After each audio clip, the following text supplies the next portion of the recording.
Američke sankcije su i zvanično stigle naftnu industriju Srbije. To je loša vest za našu zemlju, očekivana. I ta vest je višestruko loša za Srbiju. Nakon što je ova kompanija od januara 7 puta uspijevala preživjeti najavljivane sankcije i rezove, jutros u 6 je naredba i stupila na snagu. Nagoveštavali su se lošije poslovanje, otpuštanja radnika, skuplje gorivo, uvoz goriva iz inostranstva, nemogućnost plaćanja kreditnim karticama i sl. Međutim, iz samog NIS-a uvjeravaju da u maloprodaji nema mjesta panici. Naše benzinske stanice su optimalno snabdevene sa svim vrstama naftnih derivata, znači imamo dovoljne količine zaliha. Mogu da apelujem na naše građane da nema potrebe za izazivanjem panike, nema potrebe da gube vreme čekajući u redovima. Nama se prodaja odvija kao i u redovnom režimu. A isto je potvrdio i predsjednik Srbije. Što se goriva tiče, do nove godine mi sada garantujemo nikakvih problema, nema ni za koga. Međutim, taj redoviti režim je u Bosni i Hercegovini već naišao na probleme.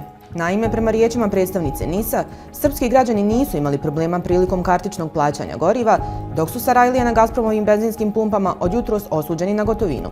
Ipak, problem nije samo kupovina goriva. Šta je s grijanjem? NIS ima ulogu u snabdijevanju energentima koji se koriste za grijanje. Zbog novonastale situacije može doći do smanjenja sirovina za preradu, što bi moglo smanjiti kapacitete za proizvodnju derivata. To bi prouzrokovalo nestašicu ili bar smanjenu opskrbu, što automatski podiže cijene grijanja običnim građanima. Ipak, u nedavnim obraćanjima vlast je uvjeravala građane da bez obzira na sankcije ima dovoljno rezervi za predstojeću zimu. Što je potvrdio i sam Vučić. 350 miliona kubnih metara gasa imamo u Banatskom Dvoru, puno do čepa. I imamo 183 miliona kubnih metara u koje držimo u Mađarskoj.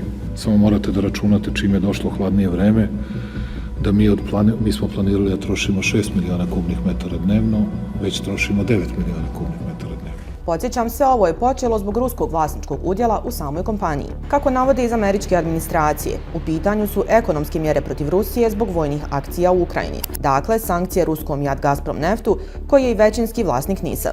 Iz NIS-a, kompanije koja je među najvećim puniocima srpskog budžeta, najavljuju nastavak saradnje sa državom i akcionarima do normalizacije poslovanja.